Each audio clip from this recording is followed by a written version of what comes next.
It's 3 minutes past 4, so I think we will start this webinar.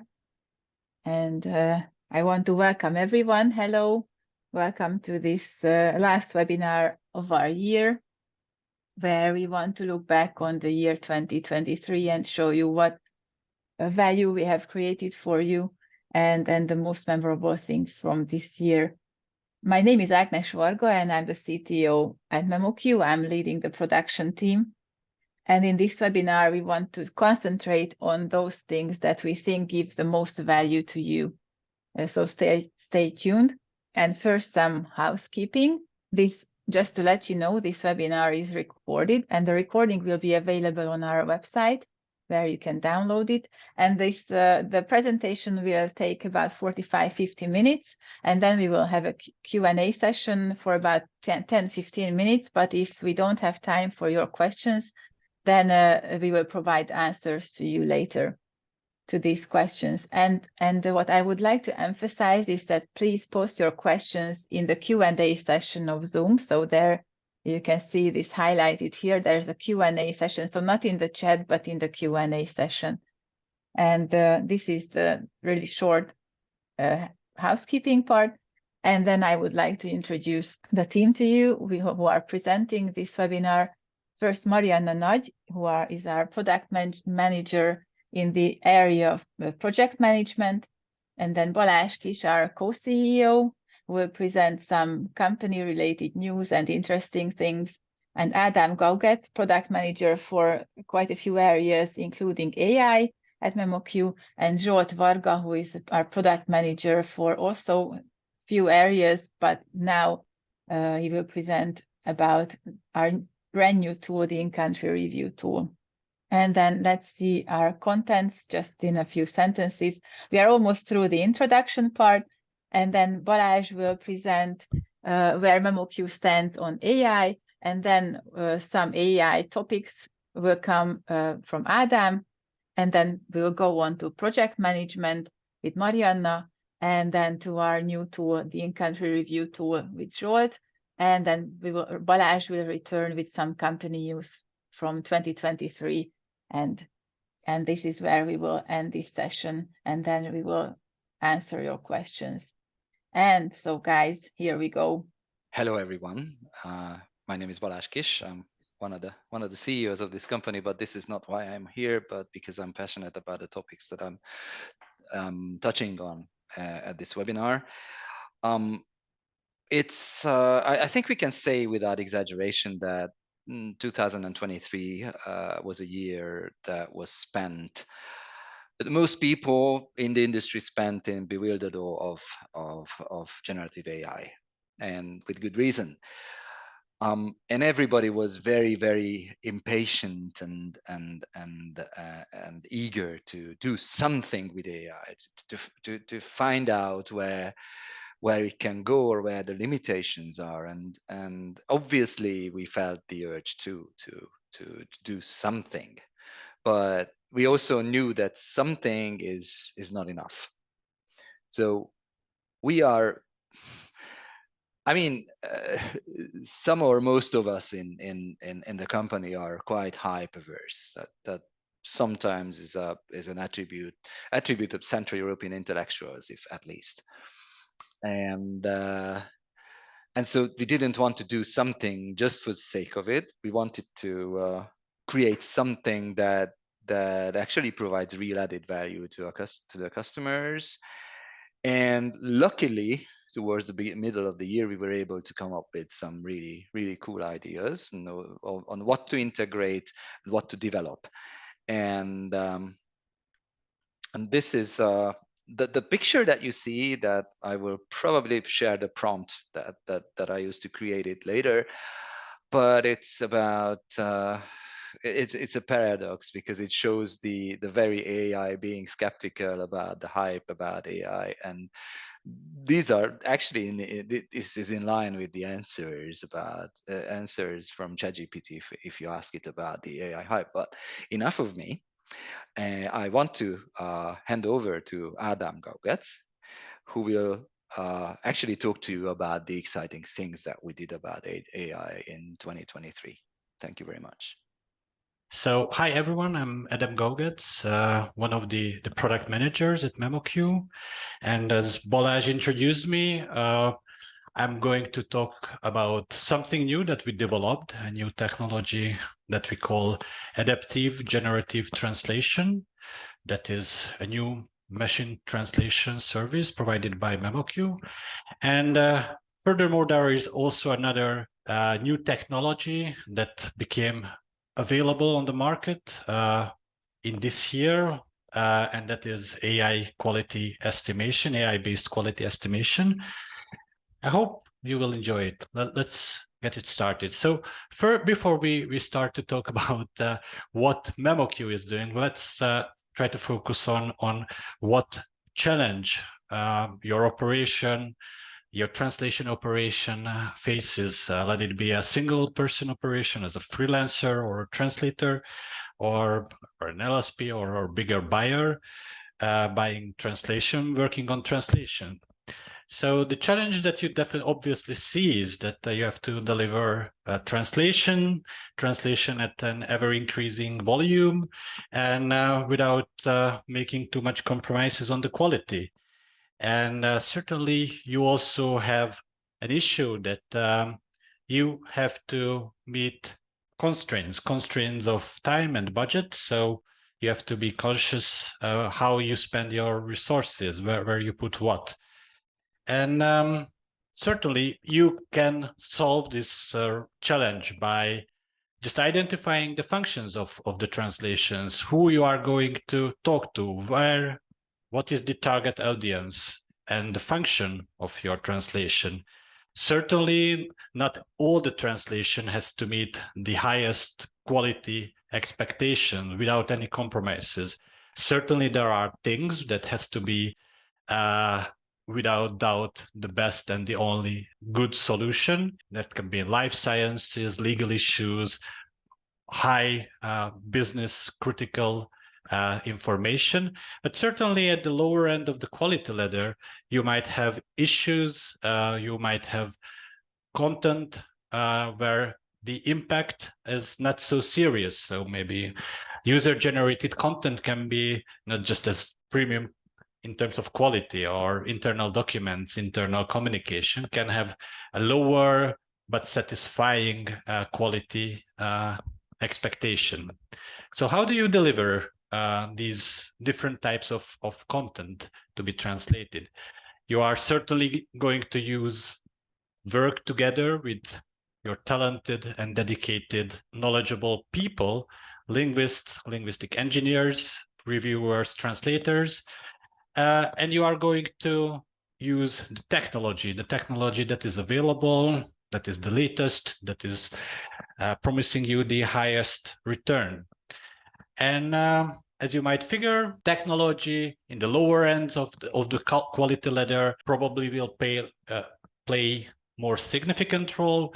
Maybe you can imagine scenarios where purely technology can deliver a good enough quality translation that you might figure as a combination of translation memories, the TMS resources, the data in the TMS, and machine translation using raw empty, so without any post-editing. Or as you climb higher, most probably more and more time, hours will be spent on the translation, reaching the top end where several rounds of translation, each and every segment will go through several reviews, maybe back and forth translations, quality control measures of different types, also involving linguists. So at the high end, there is a very heavy involvement of people. People can deliver the premium quality and assure that it is premium. Purely technology cannot do it. And there is more caveat over here. So what enables your technology to work with an ever higher expectation of quality? How the technology can actually deliver good quality? So the start is at the human, the linguist who creates your language, who creates your messages, in a different language, for a different audience, that creates the message, the information, the phrases, the terms, how your product can be described in a different language, how it will have the impact on the targeted audience as you had it in your home country. Linguists create the data, and the linguistic data is actually enabling any kind of technology to deliver quality. And over here, nothing has changed in the last year or in the last decades or in the last half century. The data is crucial in working with technology, in working with AI even today. So today's AI technology is machine learning. Learning is about working with existing data that people created and curated that fits the best. Without having the right data describing your message, no technology can deliver accurate translation, no matter at what stage. So if you don't have feeding premium quality translation, your enabling process, your technology will stuck at the lower end of the quality. So let's talk about something more concrete, how AI can deliver today instant domain adaptation. By instant domain adaptation, we mean that the translation is also accurate, not just there, but accurate to your business needs.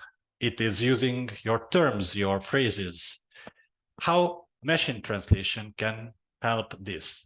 So if we take a look on how quality is changing over time with your translation operation, we see that in like a few years ago, like half a decade ago, generic NMTs started to provide relatively good and very, very promising translation quality. The problem is that with NMTs that they by default don't know your domain. They don't understand the exact terms your business, your operation is using, what is really accurate. So the question is how you improve the quality, and with generic NMTs, you can go for a custom NMT. You can feed NMTs with your linguistic data, and the quality will start increasing. It will become accurate to your own specific needs. But the problem comes as you start working with your now custom NMT or domain adapted NMT. Your business is running, you will have further translations, your business will change, it will all evolve, you will launch a new product line, you will launch a new marketing campaign, legal framework will change, you have to adapt all your documents according to the new legal expectations, and this results in new TM and TB entries. And those TM and TB entries will not be the ones that are already fed into your translation engine, your machine translation engine. So you will see a decline in the quality, and your cycle of retraining, feeding again the machine trans NMT engine will start again. Certainly, preparing the data, having the right people knowing and understanding the narrow machine translation engine you work with needs special skills. They have to pick up knowledge and they have to work. So all these, including the model training in some cases, will imply costs. So you will spend some money, some time, you will manage to get back with the quality, and the same will happen. You are on a roller coaster of quality with NMTs. So how this changes with large language models? Large language models can actually pick up context, pick up information right on the spot. And this is what AGT is actually doing. This is what memoQ can provide through adaptive generative translation.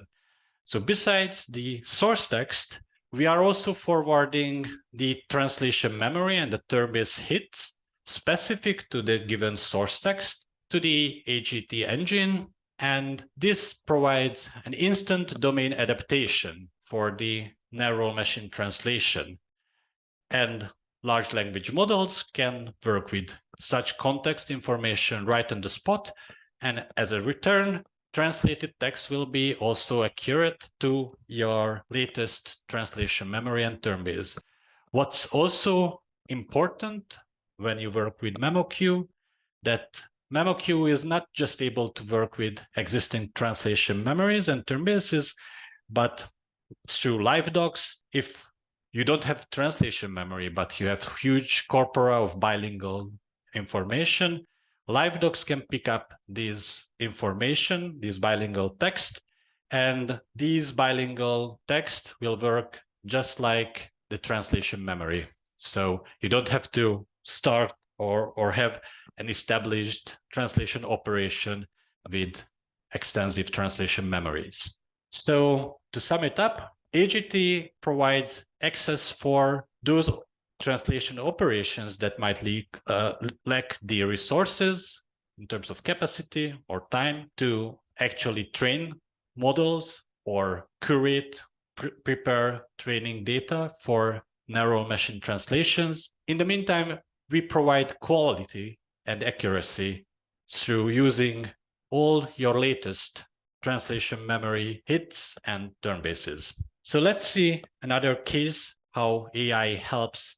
And in this case, let's talk about how your workflow can be simplified by skipping one or two steps. So first, let's take a look at traditional machine translation-based workflow, where certainly the workflow starts with the translation memory to get the exact matches and all the relevant matches. Exact matches go through the review immediately. High fuzzy matches will go through translation first and then end up in a review.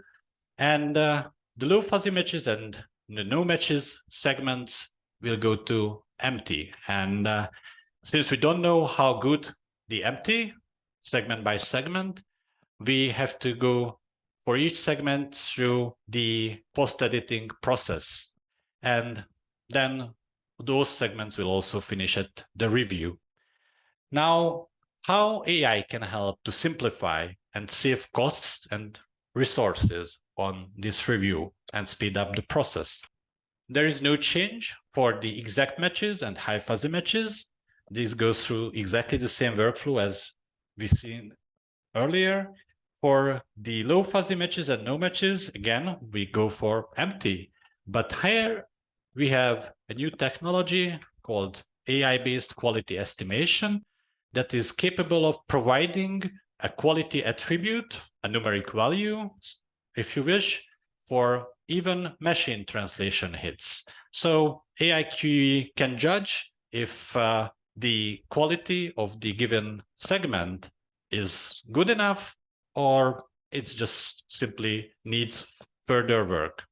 And as you can figure, the feared segments has to go through the empty post-editing process by the linguist.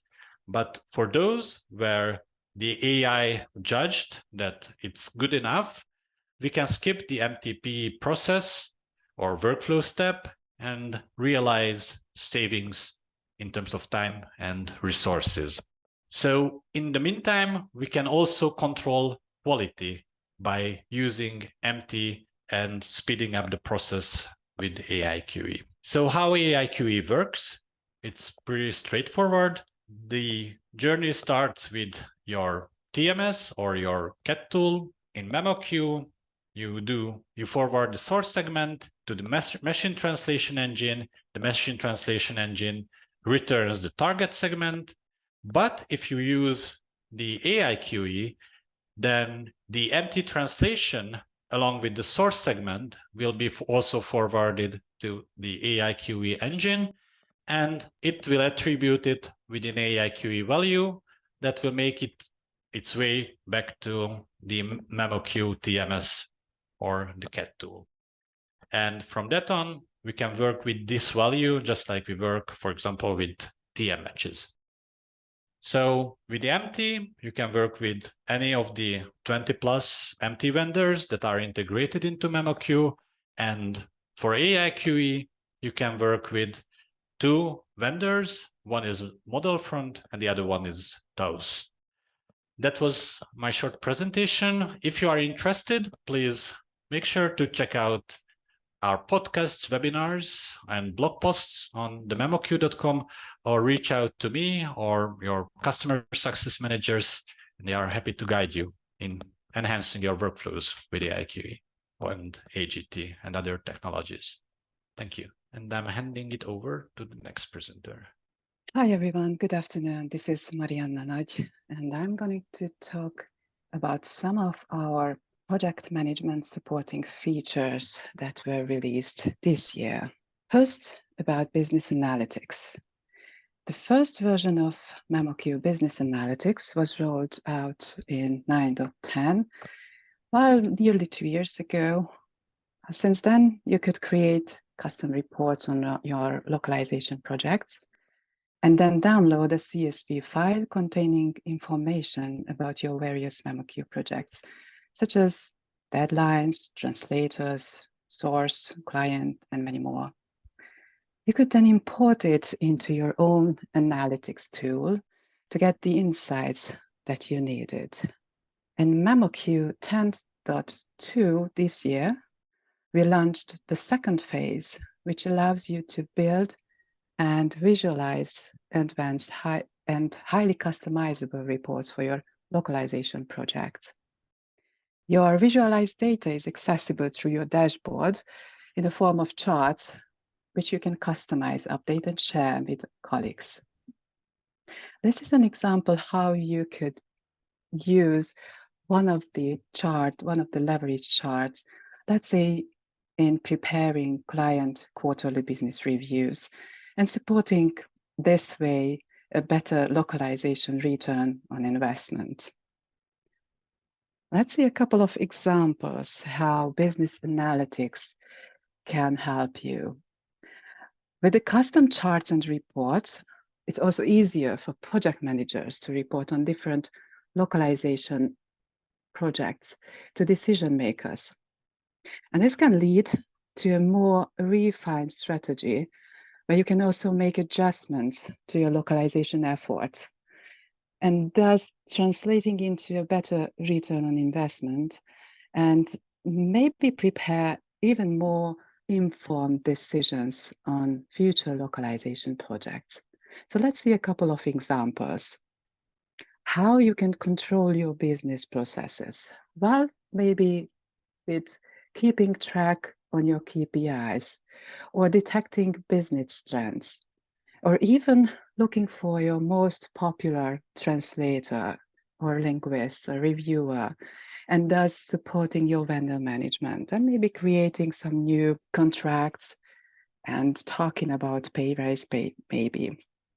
And you can also prepare client QBRs, as I just showed you the other example. With monitoring project lifecycle volume, you can get information about translation in progress, or let's say projects that are not wrapped up yet, or detect over or underutilization of the translator team, and thus again, support vendor management and plan capacity and plan your business ahead. This serves also the very same need of monitoring peak time and also trends. And maybe watching for file extensions, the more used file extensions on your server can help your technical team or the language engineering team at your company to plan ahead with some workflows, make some decisions about workflows, and look for new technologies or new workflows. So the data-driven localization can help you reach a better return on investment of localized content.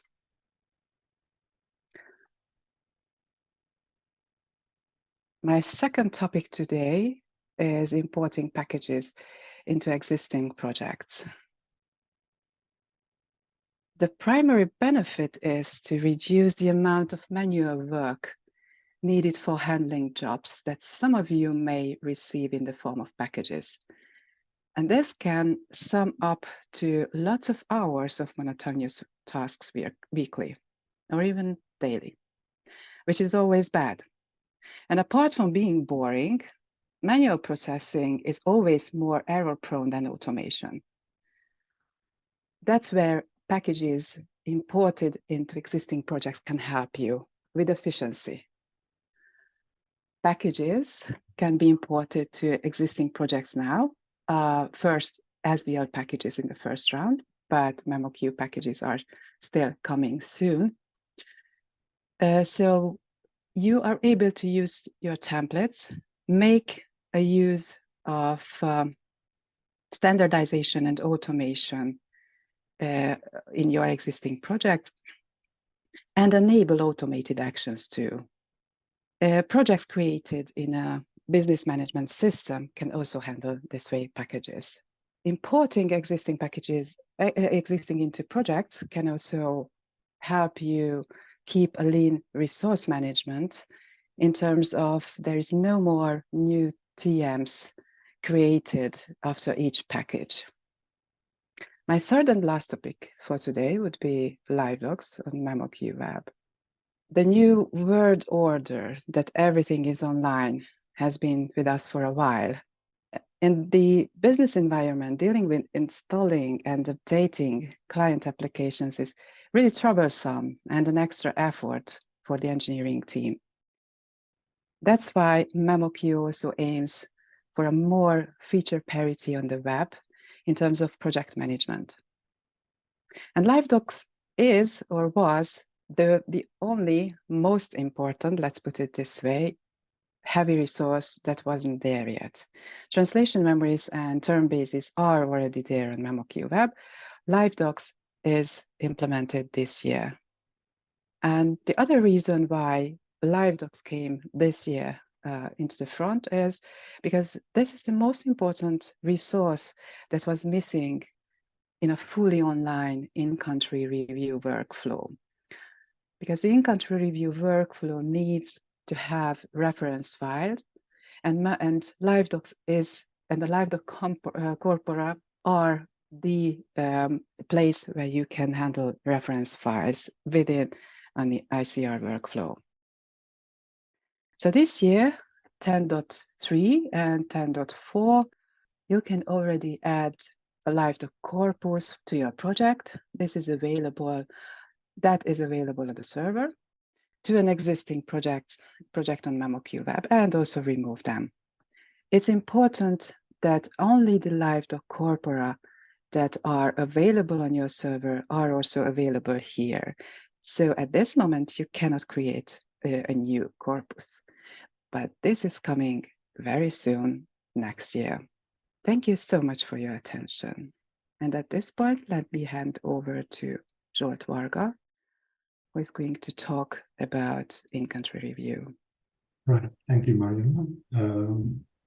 Let me talk now about the in-country review, or short ICR.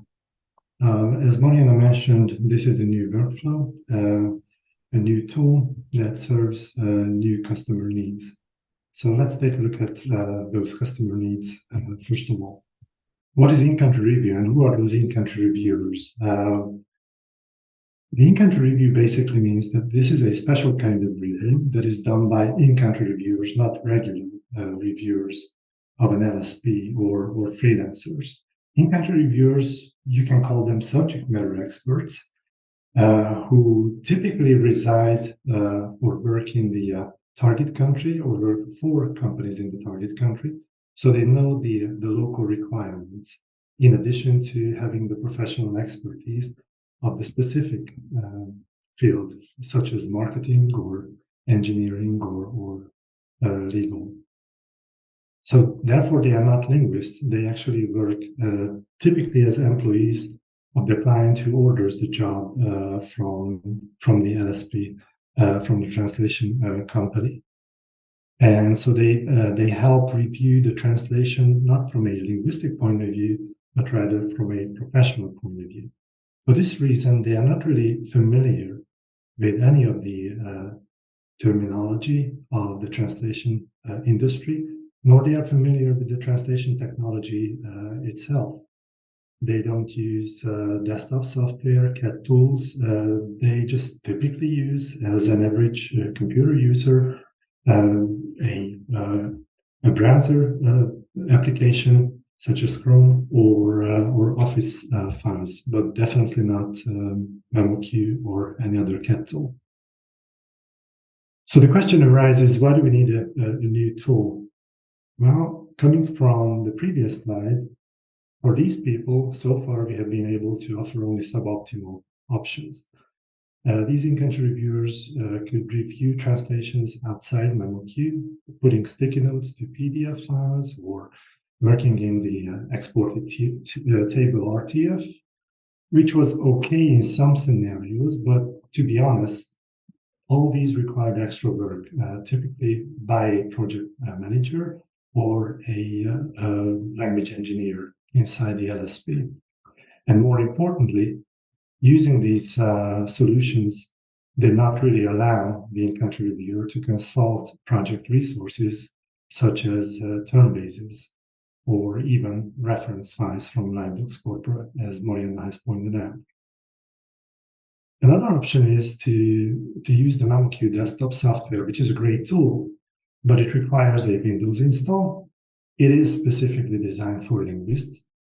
It's a heavy lifters tool, a professional's tool. Therefore, it's highly complex. You can achieve a lot by using the desktop app, but it's way too complex for an in-country reviewer. The third option is to use WebTrans, or web-based translation editor. The problem is that it was designed for linguists as well. Although it's a lightweight translation software, it still needs training.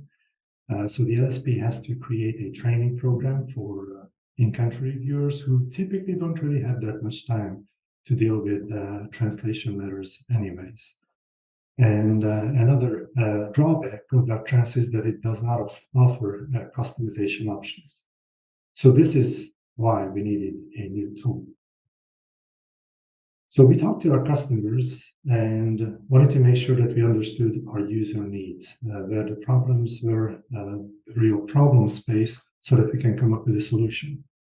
What we understood based on our interviews and countless hours of discussions in various venues, such as memoQfest itself, late summer, we understood that our customers wanted seamless integration into memoQ projects, so that the project manager does not have to step outside the memoQ realm, nor do they have to export and import files.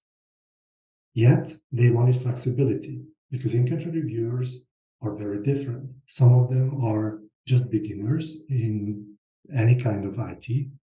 Some of them are almost like linguistic experts, so they can do a lot more than some others. And it can change from project to project, from person to person.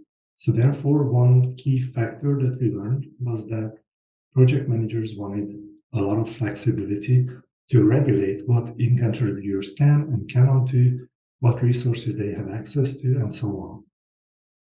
It was also clear that we needed a web-only tool, something that can be used in a browser.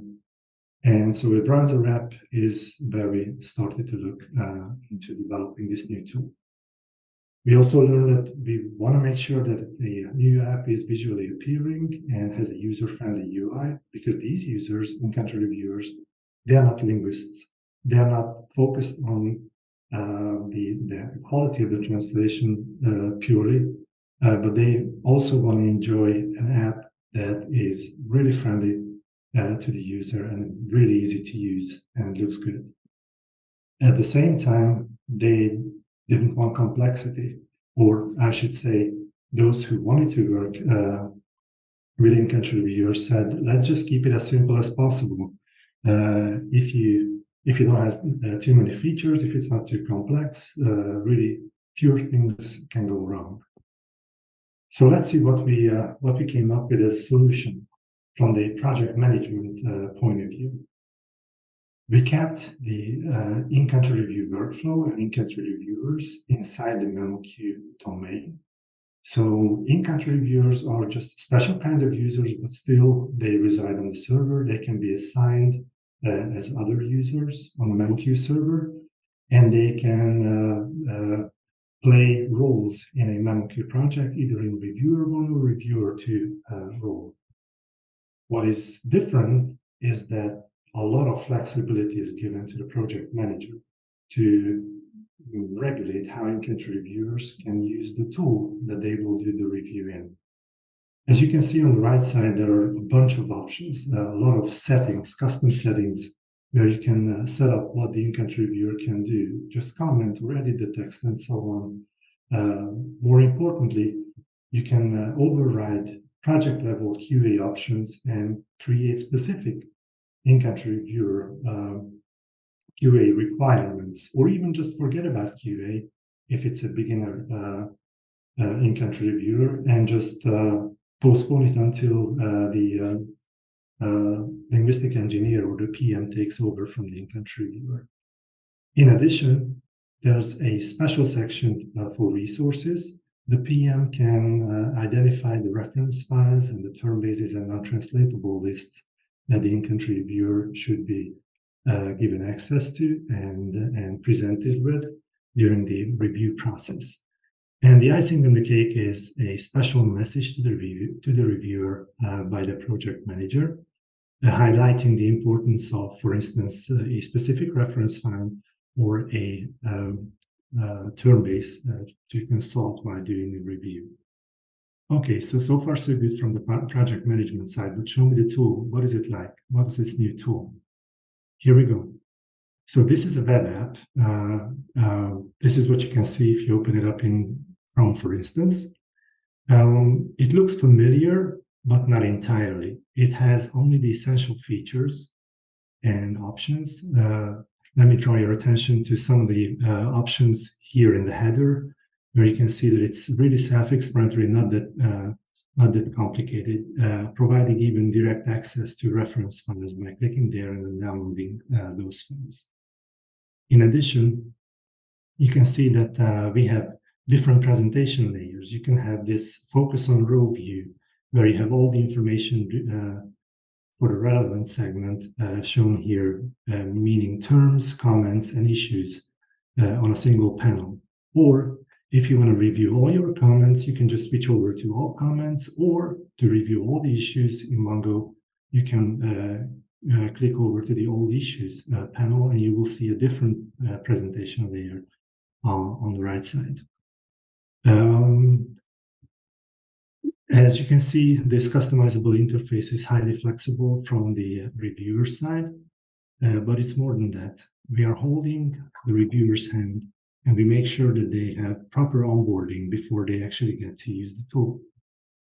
We have a 6-step onboarding tour, if you will, where we introduce the in-country reviewer to the major segments of the software, what they can and cannot do. So we just really guide them through the basics, so that when they start using the tool, they have at least a certain understanding of what they can do with this tool. In addition, we also present them with a summary of the review task, including information about deadlines, statuses, what they can and cannot do.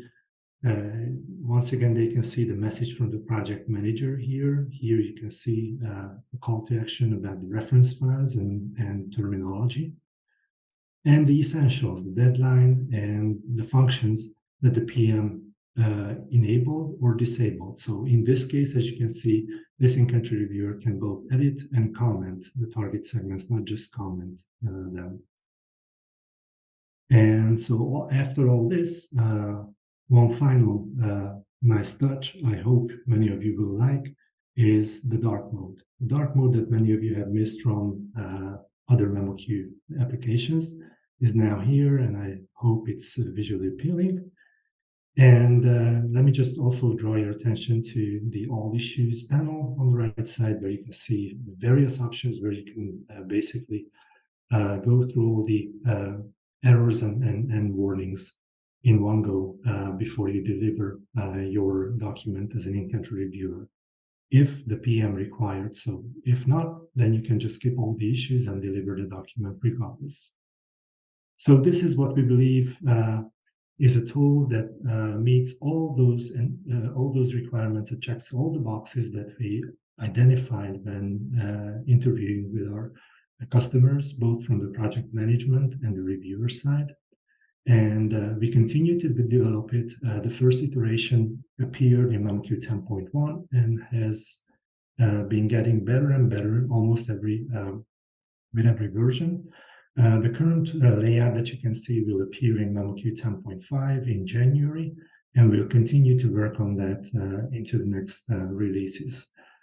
Should you have any feedback or questions, please do not hesitate to contact me. You can see my email below. Thank you for your attention. Okay, I forgot to unmute myself, and thank you for your patience thus far. I promised that we only have a few minutes left of the presentation, and we can really turn to the questions that are coming in on the questions pane. I return to this slide. I want to talk about something else, but I realized I forgot to say an important thing, which actually, luckily and very aptly, Adam elaborated on. But we also, I also have to emphasize that the kind of AI we at memoQ believe in is one that is controlled by humans, and the AI models are in the loop. So sometimes they refer to these as human in the loop, but no, the kind of AI, especially because our focus is on professionals and organizations creating premium translations, is a kind of AI where humans are in control and the AI is in the loop. So that's an important thing that we wanted to emphasize. And if this allows me to move on, I want to make a very important, it wouldn't be an announcement, because this is a feature of our service, not so much of the product, but of our service that has been in place to various degrees for 7 years.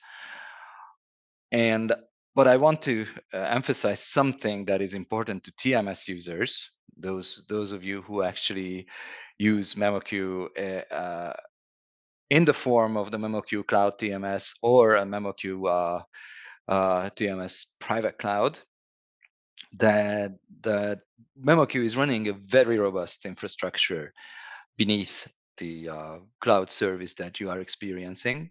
It runs on Microsoft Azure. Why is this important? It's because we started off small 7 years ago. Started using a few instances, few virtual machines in Microsoft in Microsoft Azure. It was one of the cloud services that are easiest to manage, and then it grew organically until it was actually noticed by Microsoft, who offered to formalize the partnership, and this finally came about this year. So now we are running in the framework of a formalized strategic partnership with Microsoft, and the current infrastructure is running in 6 geographical regions. So if you sign up for a new memoQ TMS cloud instance, then you will be able to choose from the geographical regions.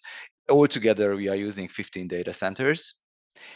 The whole operation is certified under ISO 27001, which is one of the toughest information security standards around. And we are working to get SOC 2 or SOC 2. That is essential if you want to do business in the United States. And we are measuring very high availabilities compared to the nature of the service we are running. This is something I'm not writing here, because what we measure is obviously not what we guarantee, but most of the time we were able to do 3 nines or beyond. Please look up Google 3 nines.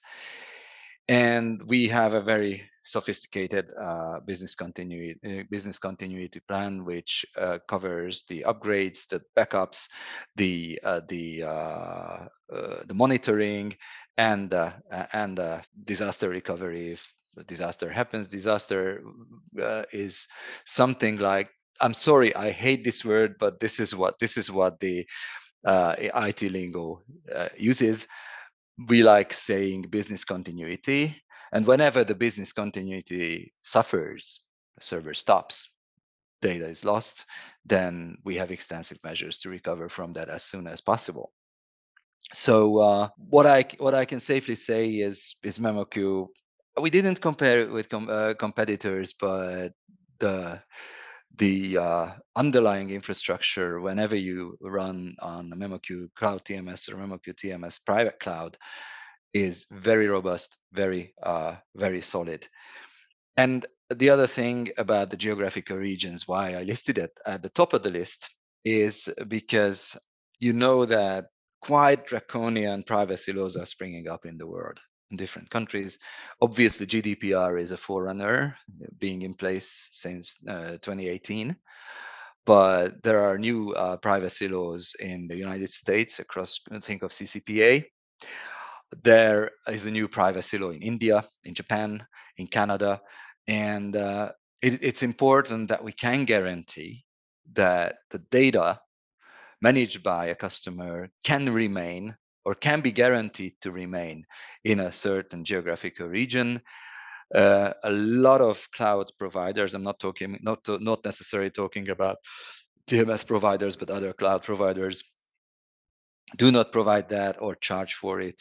With memoQ, you can be sure that your data remain where you told us to store them. So that's the important thing. Like I said, it is not a piece of news, but it's something that is worth knowing about memoQ, and we've done a lot of things about it, even this year. And we are constantly improving it. And with that, I would like to turn to the finish line.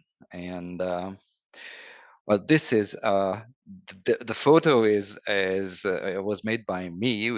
My wife is a guide in Budapest. We were testing out another walk in the spring, shortly before memoQfest happened this year in Budapest. And I'm using this to announce that obviously memoQfest will be back in 2024. And you can see the dates on the slide. It's June 13th and 14th. And the call for proposals is out. So if you want to hand in, you want to speak at memoQfest, you can still sign up, but you need to go to www.memoqfest.com. And what we need to top, because every memoQfest is the largest ever. In 2023, we had 260 participants from more than 30 countries. So please help us top this and surpass this. We had quite a roller coaster of a year, but we enjoyed it very much. I hope you did too. And I'm really confident that we did some very exciting things this year. And with that, I would like to thank you for your attention and thank my fellow presenters for their presentations. And with that, I'm handing back to Agi to have the Q&A session and wrap up the presentation in the end. All I want to say is that thank you very much for your attention. We are waiting for your questions, and I think many of the questions have already been answered in the chat. All I want is just to show you the final slide. Mm-hmm. Yeah, just go ahead and answer the questions if you. Okay, I have a few about. I see our Annalena Tilburg. Hi, Annalena. Asked about integration with project management software like Plunet, and basically yes, it's on the horizon. We are planning to do it in the foreseeable future. I would say in the coming months. Integration with software like Plunet is definitely the way forward. There's also a question about the dark mode. Yes, I know it's a dark mode in the desktop app, It's been extensively covered in the ideas portal, and there we basically said that it would take forever to create dark mode for the desktop application that would basically render all development resources to this single task. And even from the UX side, it's not a sure thing to say that we do need a dark mode. I would in the desktop app. So I would just encourage you to read through the ideas portal. There are a few tickets, but probably the most voted ticket is there, and we provided answers and workarounds. Windows 11 is pretty good at creating a dark mode for an app, if you will, and I believe Kevin Lassner also addressed this issue in his Trials and Tribulations website. So there are several options where you can basically fix this dark mode issue in the desktop app. So no, we don't have plans to implement a dark mode in the desktop app in the near future. As far as freelancer features on the horizon, yes, we do have a number of freelancer features that were requested through our idea portal, and some of them come from different sources. For instance, the reference files, how it's used, that originally started based on discussion with a number of freelancers, but we also have some other things like being able to delete the full TB entry from the translation results panel, as opposed to having to delete the source and target equivalent. That is also coming up, and many more. Let's see if I have anything else in the meantime. Yes, I think that was it. And I also provided you in writing links to our documentation about the in-country review, as well as blog posts and descriptions and various documents that you can see from the website. memoQ features I have missed, where you can just set your current version or the last version you observed, and you can see whatever has come out ever since. I think the rest of the questions address AGT, so I hand it over to, I guess, Adam. I answered in writing what I could. The rest I will cover in writing. I think I can, because privacy and compliance are partly my territory here. So I would. I would the answer about the Natalia's questions about the client's own GenAI implementation. At one point, we probably will offer to use, because the way AGT is implemented is that the GenAI model is replaceable, so we can pretty much use any GenAI model. Right now, what we are running this first incarnation on is Azure OpenAI, which is similar to the one that's beneath ChatGPT, but with strengthened security and privacy. For instance, it doesn't record the prompts, it doesn't record the completions that are created in response to the prompts, and it doesn't use the user supply data for retraining. So it's already an improvement to what the generic OpenAI models are providing. However, because the architecture is open, this will probably be possible in the future. No promises at this point, but the architecture makes it possible. And I think I can also answer one question about the updating cloud instances. Our strategy generally is that we update within 2 weeks of the release. And I think Windows upgrades, I'm not entirely sure about, but I think that we upgrade as soon as the updates come out. Yeah, the Windows updates are done also in a scheduled manner, because sometimes they come with downtime. And Okay. when you install something on the when you make a change to a cloud instance that comes with a downtime, you need to notify your users beforehand. So this is what we do, and the Windows updates usually happen on Sundays. Not every Sunday, but they happen on Sundays as a rule. Okay. Thank you very much then. If there are any answers left, we will answer them and send them to you. And thank you very, very much for your attention. And we wish you good rest and happy holidays in December. Bye-bye. Bye-bye. Thank you. Bye. Thank you. Happy holidays. Bye-bye.